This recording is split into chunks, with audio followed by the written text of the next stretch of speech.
Deutéronome 34, le verset 9, pendant qu'ils sont en train de terminer le passage. Deutéronome, chapitre 34, le verset 9. Deutéronome 34, le verset 9. Non, merci. Non, merci. 34. Si vous avez un crayon ou un crayon, une feuille, je vais vous donner des références parfois ou qui ne sont pas sur la feuille. Je ne vais pas trop vous décourager. Des fois, si je mets trop de références, il y en a qui ça les déprime un peu. Alors, je fais attention. J'en passe des petites vites. Deutéronome, non, je suis rendu à page 32, 34, le verset 9. Josué, fils de Nun, était rempli de l'Esprit, un majuscule, l'Esprit Saint, de sagesse, quand Moïse avait posé ses mains sur lui. Les enfants d'Israël lui obéirent et se conformèrent aux ordres que l'Éternel avait donnés à Moïse. Deutéronome, chapitre 34, le verset 9. Un petit moment de prière, puis on passe à l'exposé des textes bibliques, s'il vous plaît. Que ta grâce et ton Esprit Saint puissent nous accompagner aujourd'hui. Merci pour ton peuple, ton assemblée. Merci que tu nous as introduits dans ton royaume spirituel. C'est assez fantastique. Nos cœurs sont dans la joie et l'allégresse parce que nous sommes ensemble. Comme il est dit David dans le psaume 122:1, « Je suis dans la joie et dans l'allégresse » lorsqu'on dit « Montons à la montagne de l'Éternel » ou à la maison de l'Éternel. Tant de prières, de joie et de bonheur.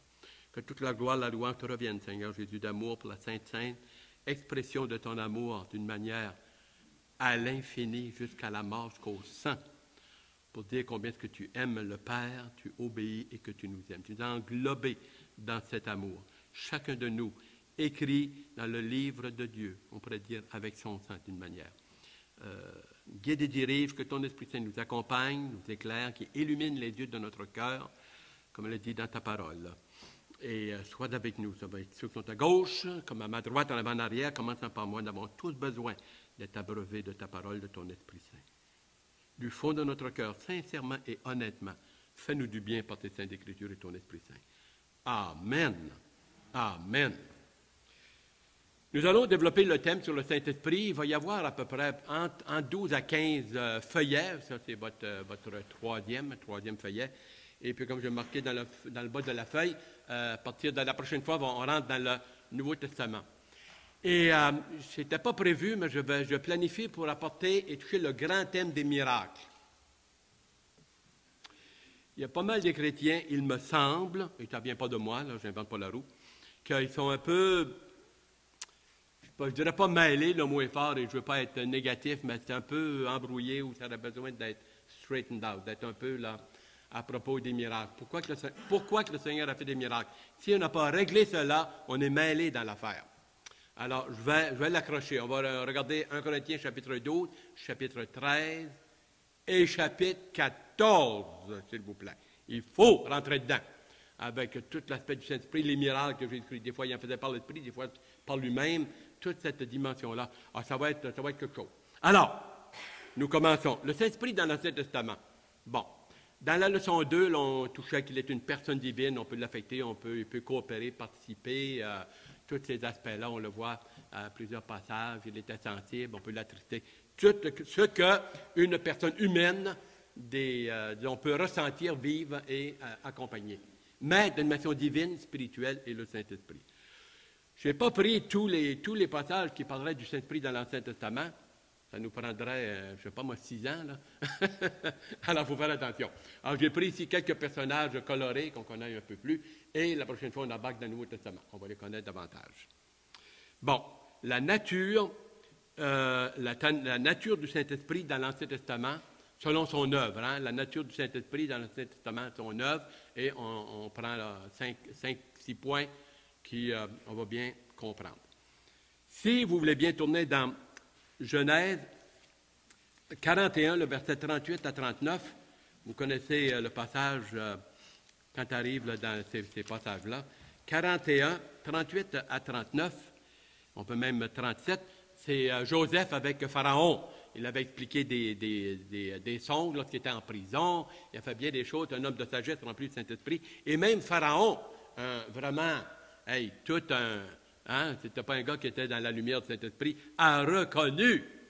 Voici, Genèse 41, le verset 37 même à jusqu'au verset 39.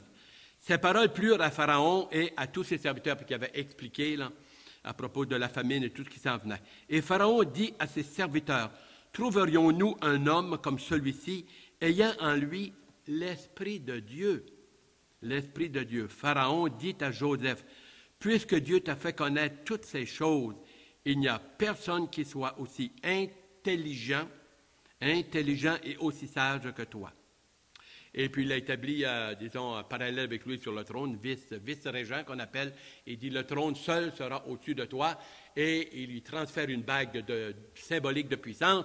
Personne ne pourra lever le pied ni manger sans ton autorisation. Alors, le Seigneur le prend en prison, parce qu'il a été devant la femme de Potiphar dans ses tentations, il a refusé, il a perdu sa chemise, mais mon Dieu, une affaire, il a été regagnant, il a perdu son manteau. Il s'est sauvé, mais par contre, un cœur, il dit, comment commettrais-je un si grand péché contre Dieu? Et en tout cela, Joseph n'a pas péché. Et Dieu l'a pris et il l'a mis juste en dessous du trône du grand roi Pharaon. Quelque chose, ça. L'Esprit de Dieu de sagesse était reconnu et on voit l'Esprit de Dieu travailler dans les leçons antécédentes.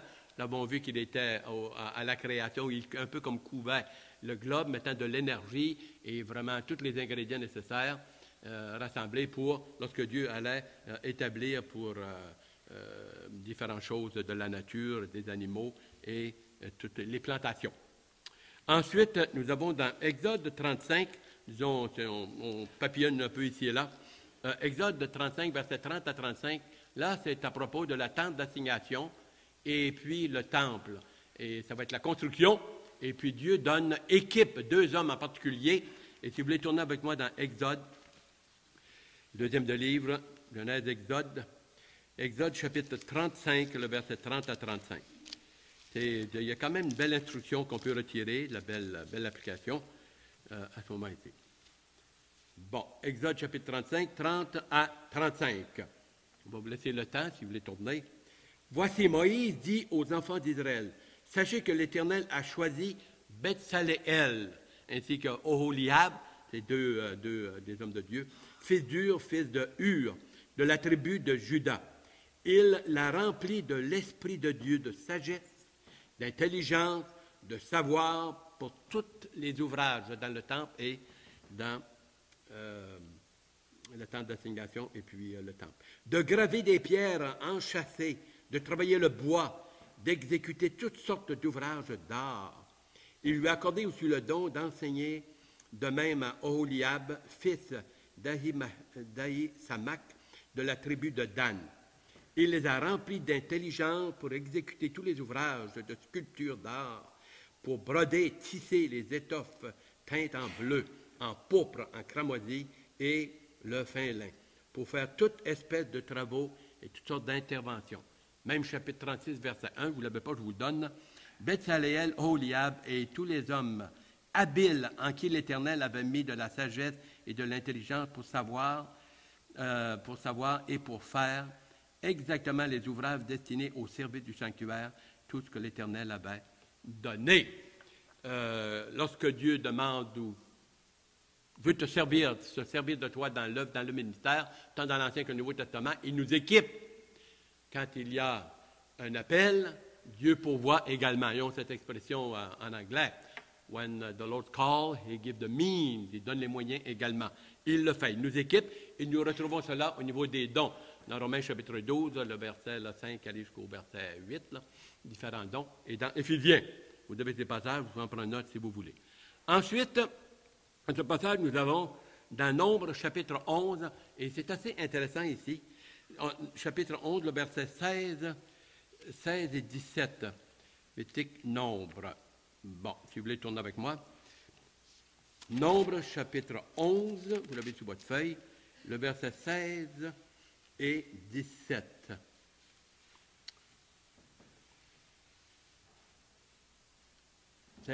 L'Éternel n'avait pas le pouvoir de mener ce peuple dans le pays. L'Éternel n'avait pas le pouvoir de mener ce peuple dans le pays qu'il avait juré de leur donner, parce que cela... Est-ce que j'ai le bon passage? Ah, catastrophe! Mais il semblait aussi que vous étiez mêlés.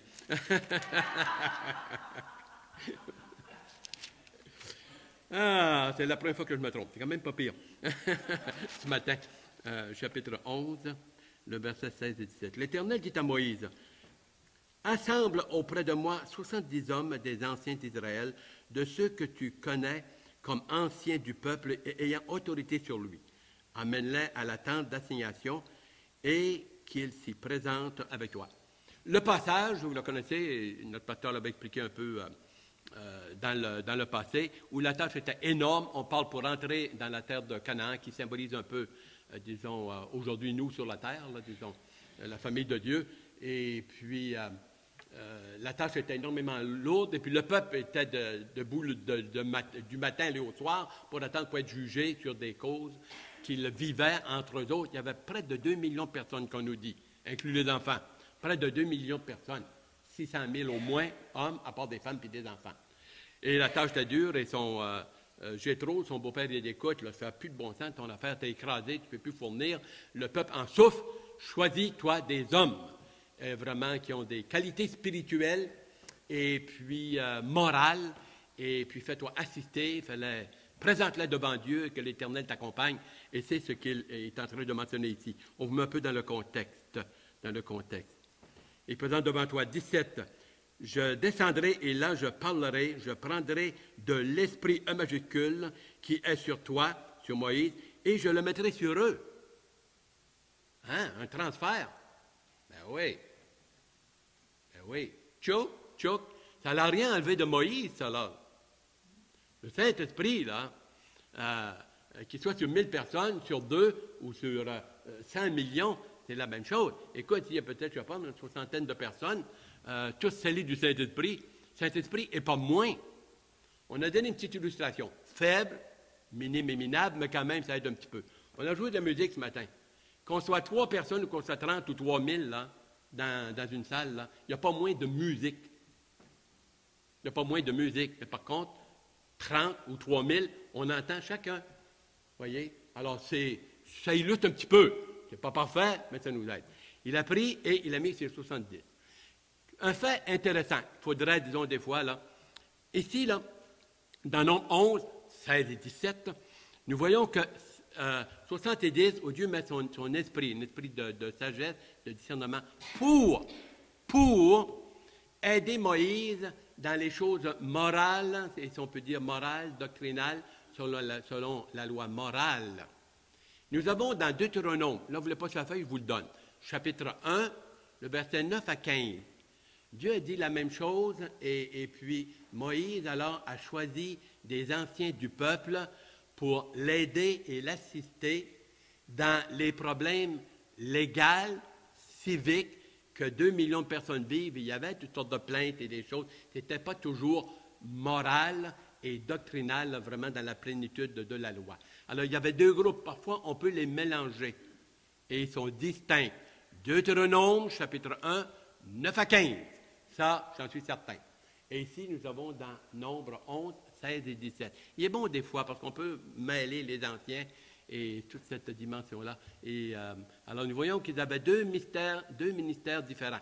Et les anciens, pour les choses morales et doctrinales et selon la loi, parce qu'elle avait 3 dimensions, nous voyons qu'il devait aller à Moïse, et Moïse allait devant Dieu, et là, c'est lui alors qui déterminait. Il était le porte-parole de Dieu. Ça, c'est un petit détail, mais quand même, s'il est bon pour ceux qui, dans ce passage, qui veulent regarder cela. Deuxièmement, disons, quand on baisse, là, nous avons ensuite, à propos des juges, nous voyons, ou plusieurs ont le Saint-Esprit, les 12 juges. Alors, Gédéon, Josué, ça vous avez Gédéon, rempli du Saint-Esprit. Si vous voulez, on va regarder dans la bonne parole, dans Juges, chapitre 3. Et là, on va passer une petite secousse. Alors, on vous invite à tourner. Vous avez les juges, hein, vous avez Exode, Lévitique, Nombre, Deutéronome. Ensuite, vous avez Josué, vous avez Juges. Chapitre 3, le verset 10. Chapitre 3, le verset 10. Nous avons différents juges. 3, le verset 10. OK. L'Esprit de l'Éternel fut sur lui, sur Othniel, O-T-H-N-I-E-L, sur le verset 9, là. Israël avait souffert parmi les inconvertis là, pendant 8 ans. Il y avait des hauts et des bas. Et puis, Dieu, dans sa grâce, ils ont crié à l'Éternel.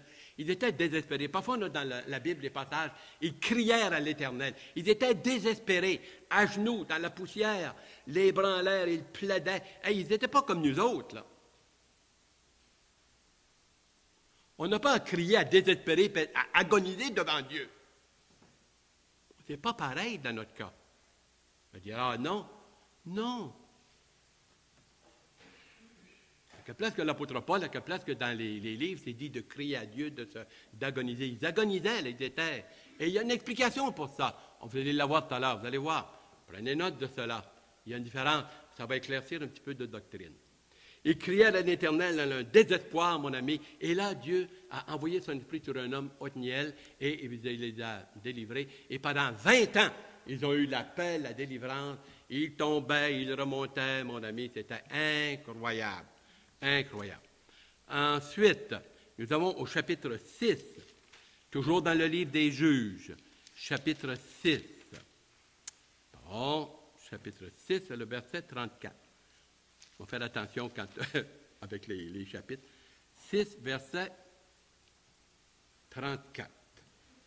Gédéon fut revêtu de l'Esprit de l'Éternel. Gédéon fut revêtu de l'Esprit de l'Éternel. Et on ne donnera plus d'explications, je ne veux pas trop m'allonger ici. Homme de Dieu, alors un juge en Israël, et ça a été tout un homme de Dieu, de foi, et vraiment des belles, belles qualités. Merci Seigneur pour un tel homme. Ensuite, nous retournons, nous avançons, et là nous entrons dans un passage. C'est à propos de Samson. Alors on le connaît, vous avez entendu parler, tout ça. 13, chapitre 13, versets 24 et 25.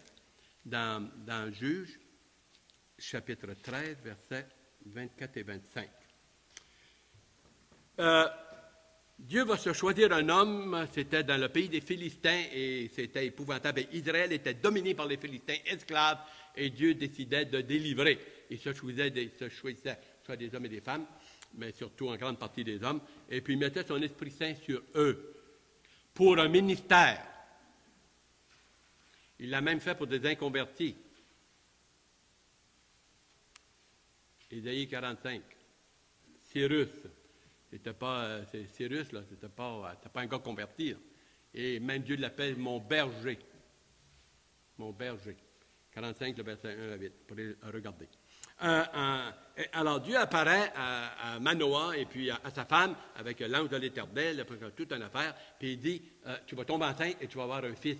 Et tu le nommeras Samson, qui veut dire le soleil brille. Le soleil brille. C'est une lumière. Ils l'ont nommé une lumière, le soleil brille, ça ne fait rien. Verset 24 et 25. La femme enfanta un fils et elle lui donna le nom de soleil qui brille, Samson. L'enfant grandit et l'Éternel le bénit. Verset 25, c'est toujours dans Juges, verset 13, chapitre 13, verset 25. Et l'Esprit de l'Éternel commença à l'agiter. À Machané, Dan, entre Tsoréa et Estaol. Ça, c'est dans Juge. Bon, Samson. Samson grandit fort, mon ami, en tout cas, toute une affaire. Il dit à ses parents, écoute. Oh, moi, je ne vois pas grand-chose. Hein? Il dit à ses parents, j'ai vu une fille parmi les Philistins, une Philistine, et puis je la trouvais elle cute, je vais le voir pour femme. Parce que l'homme demandait la permission de son père et sa mère.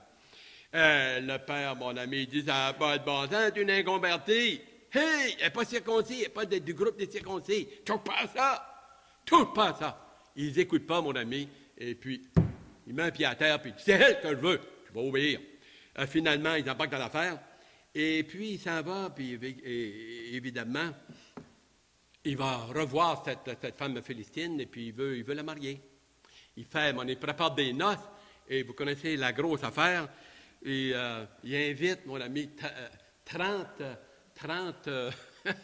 convives pour le festin, mais ils venaient tout habillés, puis la grosse affaire. Alors, il dit, on va faire un énigme, il dit, et il lui parle, là, disons, du miel, puis d'un crâne, là, la force, la douceur et la force, la grosse affaire. En tout cas, pour revenir, c'est que ça va mal, son affaire. Regardez bien. Et là, finalement, pour deviner, ils ne sont pas capables. Les 30, ils ont tant de jours, ils ne sont pas capables. Et puis, ils disent à la future femme de Samson, écoute, si tu ne découvres pas, là, c'est quoi là, le secret, là, parce que d'autres, il fallait leur donner 30 chemises, manteaux et toute la grosse affaire qui coûtait cher, eh bien, on te tue, toi et ta famille. Alors, quelle sorte de party que Samson a eu. Chapitre 14, le verset 16. La femme de Samson pleurait auprès de lui, disant, « Ah, elle l'a eu par les larmes. Oh boy, tu n'as pas pour moi tu n'as pour moi que de la haine et tu ne m'aimes pas. Tu as proposé une énigme aux enfants de mon peuple et tu ne me l'as pas expliqué. Il dit, écoute, ne l'ai même pas dit à mon père. » Verset 17, elle pleura auprès de lui pendant les 7 jours que dura le party. 7 jours. Ça vous fait rien? 7 jours à l'entendre pleurer. Au bout des 7 jours, là, quand c'est venu le temps, là, il lui a dit le secret. Il a ouvert son cœur. Les larmes, ça, c'est... Messieurs, là, vous dites une affaire, dites-le pas à vos femmes, mais c'est dangereux, ça. C'est dangereux, ça. C'est un arme puissant dans la main. Et puis, en tout cas, la grosse affaire. On continue, là. L'Esprit de Dieu vient sur lui à plusieurs reprises. Je vais en passer parce que le temps également passe. Et puis, toutes sortes d'exploits de puissance. Girard, là, je ne sais pas trop, là, hein? Hugo, qui aille s'habiller, mon ami, il n'est pas fort, ce gars-là, comparé à Samson. À un moment donné, là, il a pogné les nerfs, là, puis il a arraché les portes de la ville, mon ami, c'était pas en bambou, ça, là. Les portes de la ville, avec les barres de fer, le gros kip, il est monté sa montagne. Wow! Mais il y avait une faiblesse. Il était porté vers les femmes. Un petit point faible. Oh! Pourtant, l'Esprit de Dieu était sur lui et l'employait. Chapitre 16, verset 1. Samson partit pour Gaza et là, il a trouvé une femme, une prostituée, et il entra chez elle pour passer la nuit. Mais vers minuit, il est dérangé, puis c'est là, toutes sortes d'affaires. Les Philistins vinrent trouver, alors, puis, et un peu plus tard, le verset 4, il dit, après cela, il aima une femme dans la vallée de Sorek. Elle se nommait Dalila, belle comme un cœur, fraîche comme une rose. Et puis les princes vinrent et disent, écoute, on veut ce gars-là, il nous fait du mal, il tue de nos gens, ça n'a pas de bon sens. Et puis, on va te donner chacun 1000 cycles d'argent, on veut savoir comment ça se fait. Alors, encore le gros scénario, ils se servent toujours d'une femme, évidemment. Le verset 5, c'est intéressant. Savez-vous qu'est-ce qu'ils ont dit? Les princes des Philistins montèrent vers elle et ils lui dirent, quel est le mot? Flatte-le. Si ta femme commence à te flatter un peu trop, là, peut-être qu'elle a quelque chose derrière la tête. Je ne dis pas que c'est ça, mais peut-être. En tout cas, c'est une méthode qui fonctionne en pile en pile. Flatte-le pour savoir d'où vient sa grande force et la grosse affaire. Oh, pauvre Samson, t'es pas fini que tu tombes dans les pattes d'une femme comme elle, là. C'est dangereux, ça. Il continue, et puis finalement, toutes sortes de trucs, là, on passe, là, ça ne marche pas. Verset 15, chapitre 16, verset 15. Elle lui dit, comment peux-tu dire, je t'aime puisque ton cœur n'est pas avec moi? Voilà 3 fois que tu me trompes, puis là, mon ami a fait de l'apitoiement, puis, c'est assez fantastique. Verset 16. Hein? Juge 16.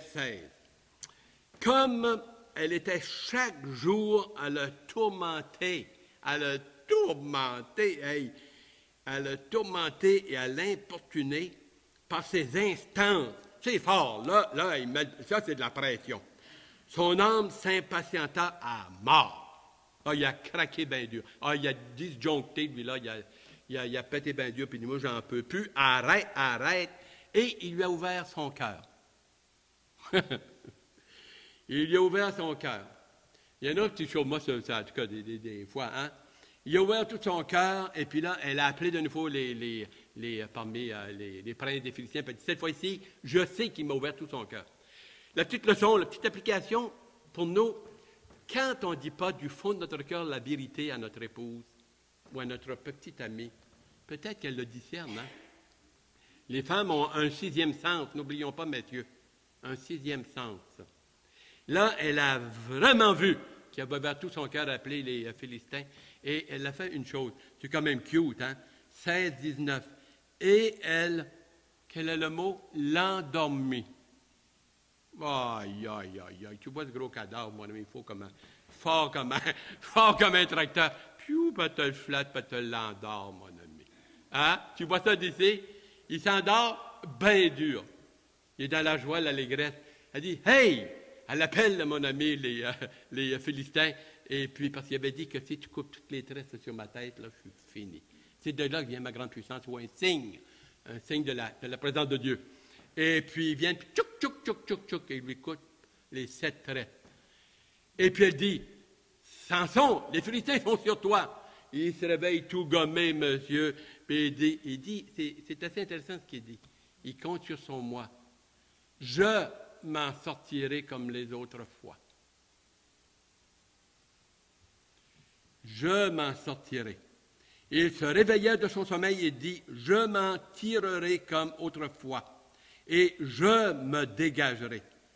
Le verset 20b, c'est à la fin. Il ne savait pas que l'Éternel s'était retiré de lui. Il pouvait, dans l'Ancien Testament, l'Esprit de Dieu venait sur eux et se retirer. Ce n'était pas permanent, on le verra un peu plus tard. L'Éternel s'était retiré de lui. Les Philistins le saisirent, lui crevèrent les yeux. C'est plate, hein? Lui crevèrent les yeux. Son point faible, c'était les yeux, la convoitise. Alors, ce que nous voyons aussi par les yeux a à faire avec notre cœur, avec nos émotions, sentiments et toute cette dimension-là. Il y a des passages où la Bible nous avertit. Il a dit, dans Ecclésiaste 11, « Il fait toutes choses belles en son temps. Et voici, il a mis dans le cœur de l'homme la pensée de l'éternité. La conscience également est dans l'homme. » Romains chapitre 2, 15 à 17, ça vous l'avez. Également, dans Romains 2, là, le verset 5 et 6, la Bible dit que chacun de nous, on sera jugé selon la manière que nous avons vécu. Et je vous inviterai à tourner dans Romains 14, le verset 11 et 12. Son point faible, c'était ses yeux. Je ne dis pas que c'est comme ça tout le temps et partout. Là. On avait une petite application, il faut s'entendre. Mais quand même, il y a ici là, un conseil ou un aspect que Dieu nous donne. Romains chapitre 14, le verset 11 et 12, juste pour ceux qui... et ensuite, on verra très vite sur Jean 14, 16. Romains 14, le verset 11 et 12. Bon, est-ce que vous l'avez? Je vous donne un petit peu de temps. Voici, car il est écrit, je suis vivant, dit le Seigneur, tout genou fléchira devant moi, et toute langue donnera gloire à Dieu. Ça, vous retrouvez cela dans Éphésiens 2, le verset 10 et 11. Ainsi, chacun de nous rendra compte à Dieu pour lui-même. Pour lui-même. Il y a un petit danger des fois, je vous l'avais mentionné, moi j'ai quand même, on pourrait facilement dans le mariage ou fréquentation, ou même entre chrétiens, tu m'as fait quelque chose, je vais te le remettre. Et l'amour ne rend pas à l'autre ce qu'il mérite. Nous avons donné une définition de l'amour, l'amour agapé, agapaté, pour être plus précis, l'amour de Dieu, cet amour qui pardonne, qui excuse tout, il pardonne tout, il espère tout, il croit tout. 1 Corinthiens 13, le verset 7. 1 Corinthiens 13, le verset 7. L'amour aime celui qui n'est pas aimable.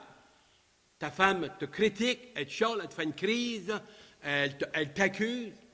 Normalement et humainement et charnellement, écoute, qu'est-ce que tu m'as fait? Puis là, clac, clac, clac. Tu y remets son change. L'amour biblique dit, tu ne fais pas cela. Tu ne changes pas de caractère, de couleur, puis dire, tu m'as fait ça, moi, j'ai une petite vengeance, écoute, moi, absolument pas. Dieu, dans Romains 5, que vous connaissez là, dans le passage 5-8, Dieu prouve son amour en ce que, lorsque nous étions encore des révoltés, Christ est mort pour nous. S'il avait agi comme on agit vis-à-vis de lui, il ne serait pas mort pour nous. Le véritable amour décide dans son cœur. Je vais aimer cet homme et cette femme, je vais aimer mon assemblée, peu importe ce qu'ils me font, peu importe même ce qu'ils sont.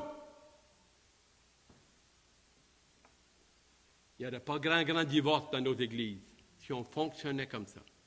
Dieu a décidé dans son cœur, dans son amour, de nous aimer, peu importe qu'on soit aimable ou non, même on n'était pas aimable, on était des révoltés, des idolâtres et tout.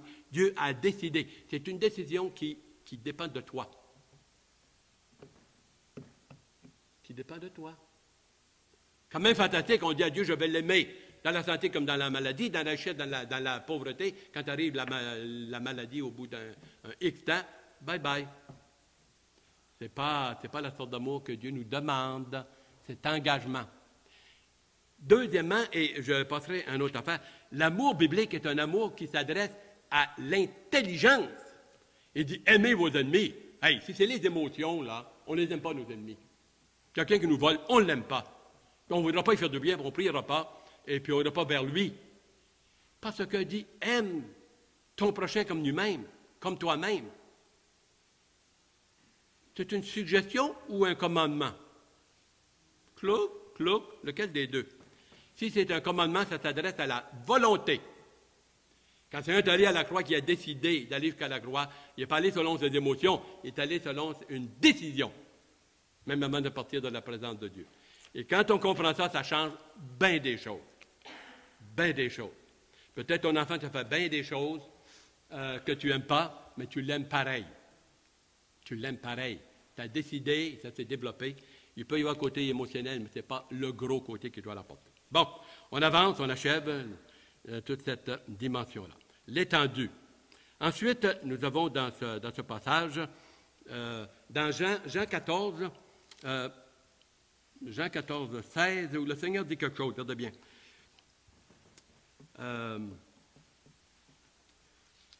Jean 14, c'était Jean 14, 16. Ouais, OK, Jean 14, 16. Ce qui est arrivé à Samson ne peut pas nous arriver, et je vais vous dire pourquoi. Si vous m'aimez, le verset 15, si vous m'aimez, gardez mes commandements. Alors, c'est un commandement qui s'adresse à la décision. Hein? Verset 16. Et moi, je prierai le Père, et il vous donnera un autre consolateur, afin qu'il demeure de temps en temps avec vous autres. Afin qu'il demeure comment? Éternellement. Quel est le mot? Absolument, vous avez bien compris. Merci Seigneur. Afin qu'il demeure éternellement avec vous. Et la Bible dit en vous, salés du Saint-Esprit.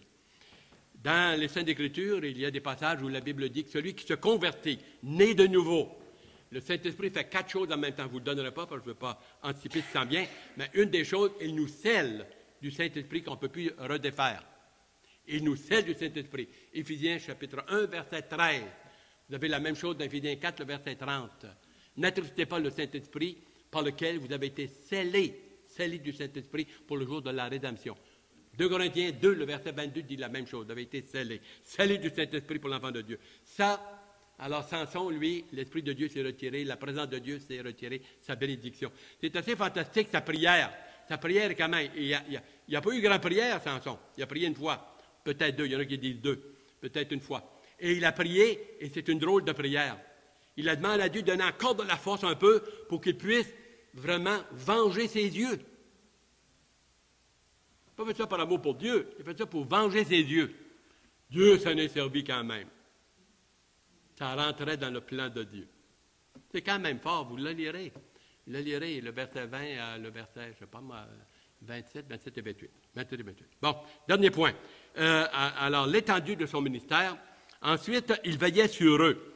Ésaïe 44, le verset 1 à 3, le Seigneur montre comment est-ce qu'il veillait. Ésaïe 63, 10 à 11, je vous invite à tourner. Je l'ai ici, Ésaïe 44, le verset 1 à 3. Oui, OK, encore le temps.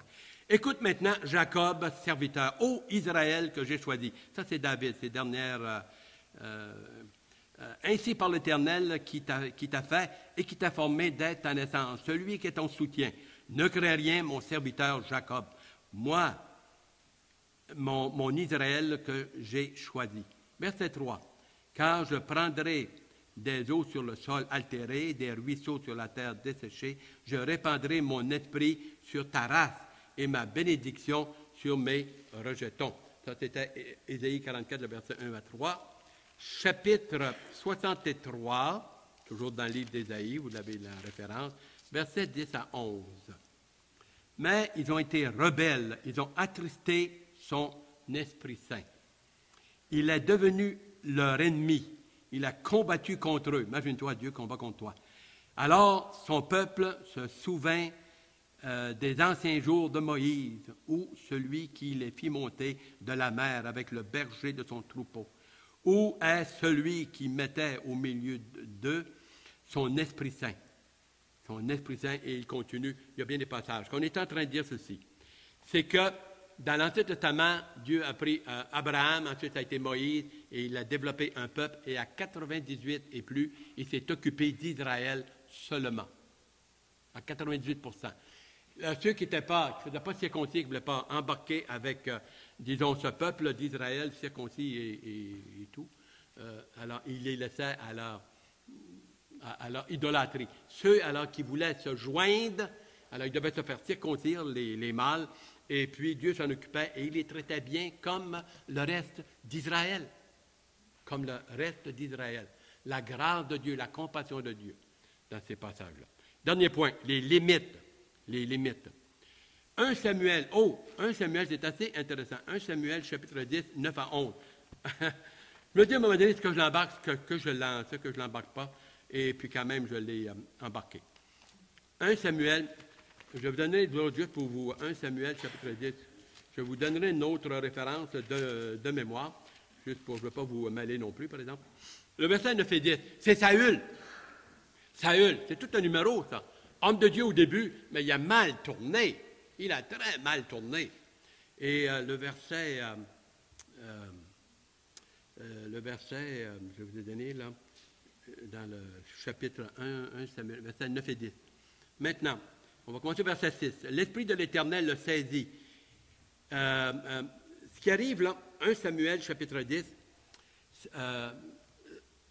Samuel dit à Saül, écoute, tu vas monter à la montagne, tu vas rencontrer alors les brebis que tu cherches, tes ânes, tu vas les trouver. Il y a des prophètes et Samuel lui donne des signes.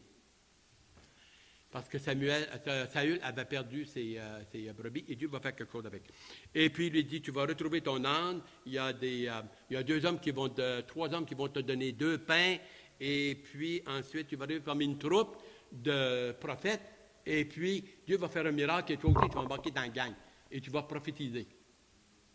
Il s'en va, quelqu'un lui dit, écoute, on a trouvé tes ânes. Il avance un peu, il continue son chemin en s'en allant vers Bethel, maison de Dieu, et puis il y a 3 hommes qui disent, écoute, prends 2 pains. Et ça, c'est les passages qui viennent avant. Et puis, il arrive là, au verset 6, et regardez bien, très intéressant. L'Esprit de l'Éternel te saisira. Tu prophétiseras avec eux et tu seras changé en un autre homme.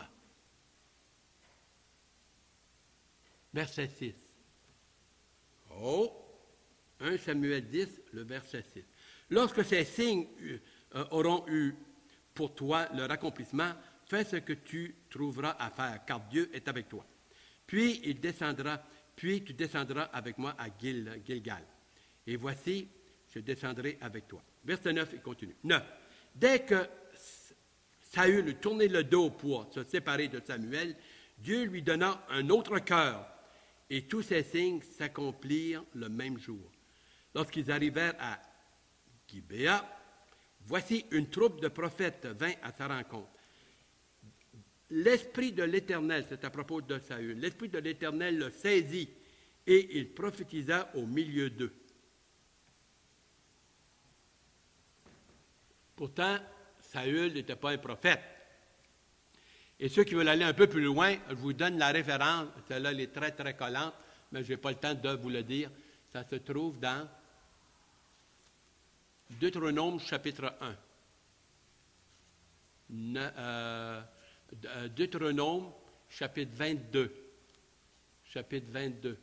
Deutéronome chapitre 22. Là, c'est un passage. Ici, c'est quand même très très clair.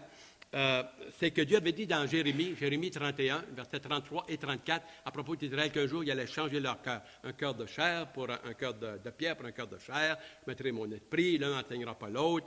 Et vraiment un changement.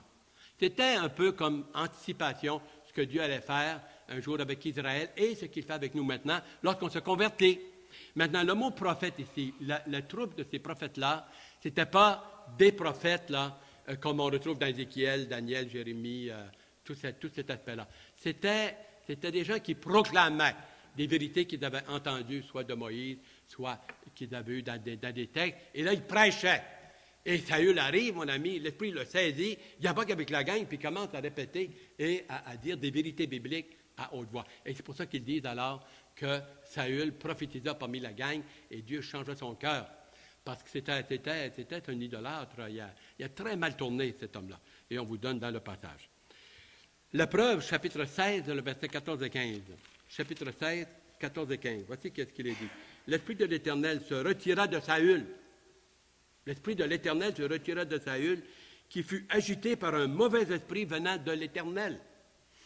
Oh, c'est assez fantastique, ça.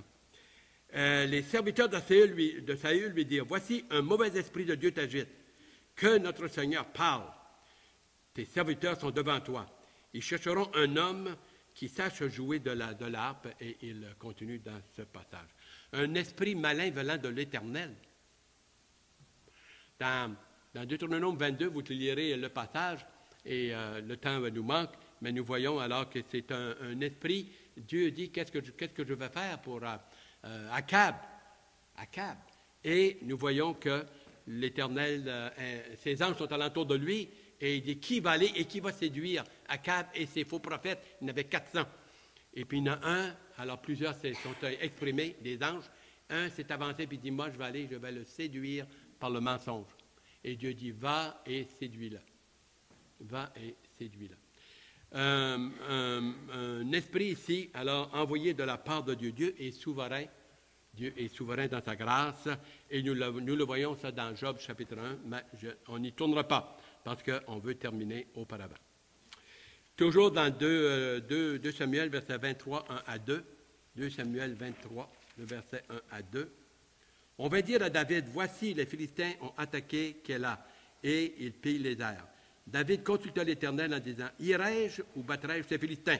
Et l'Éternel répondit, va, tu battras les Philistins et tu les livreras Kaïla. Et nous avons dans ce passage, on peut continuer ici, vous pourrez, vu que le temps nous manque. 2 Samuel. Non, ça si j'avais 1 Samuel. 2 Samuel, ça c'est le verset 23, où le Saint-Esprit est venu sur David. Dernier point. Qu'est-ce que le Saint-Esprit ne faisait pas dans l'Ancien Testament? Il est intéressant. Le Saint-Esprit, c'est ce qu'il ne faisait pas. L'Esprit de Dieu, alors, ne scellait pas. Dans l'Ancien Testament, vous n'avez pas quelqu'un qui est scellé du Saint-Esprit. Deuxièmement, il ne baptisait pas. Et troisièmement, il ne régénérait pas. 3 choses que nous avons dans le Nouveau Testament, à partir de Pentecôte, qu'il n'y avait pas dans l'Ancien Testament. Alors, des fois, on prend des cas, que ce soit Salomon, par exemple, qui a très bien commencé, et à la fin, il a été un idolâtre devant la table. Il a fait construire dans le temple de Dieu des idoles de Balaam, d'Astarté et de Moloch. Des dieux là, affreux, c'est épouvantable, qui vraiment, on offrait à ces faux dieux-là, et on immolait des enfants, on les brûlait, et tout ça. Et Salomon a fait cela. C'est assez spécial. Les gens n'étaient pas nés de nouveau dans l'Ancien Testament. On prend des cas, on se compare aux enfants de Dieu aujourd'hui, pas pareil. Mark it down.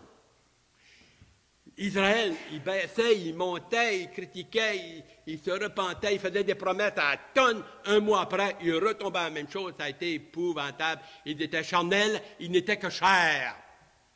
Charnels, pécheurs, sans être scellés du Saint-Esprit, sans être nés de nouveau, régénérés. Et quand on lit l'Ancien Testament, il faut prendre ça en ligne de compte. Sinon, on va se ramasser, on patine partout là-dedans. Et il est bon de bien saisir cela. Pour terminer, eh bien, la prochaine fois, on tombera dans le Nouveau Testament et puis on va toucher à propos justement du Saint-Esprit en Jésus-Christ, sa conception et toute cette dimension.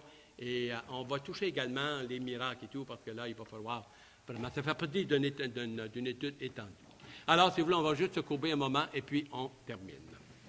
Vraiment, bien-aimé Sauveur, que ta grâce nous accompagne.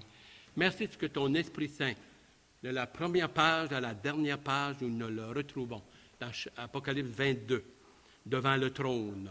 Nous le retrouvons au complet, troisième personne de la Trinité. Merci pour Dieu le Père, le Fils et le Saint-Esprit. Merci pour ta parole. À qui irions-nous? Tu as les paroles de la vérité. Tu as les paroles de la vérité. Et le peuple de Dieu répond dire, Amen, qu'il en soit ainsi.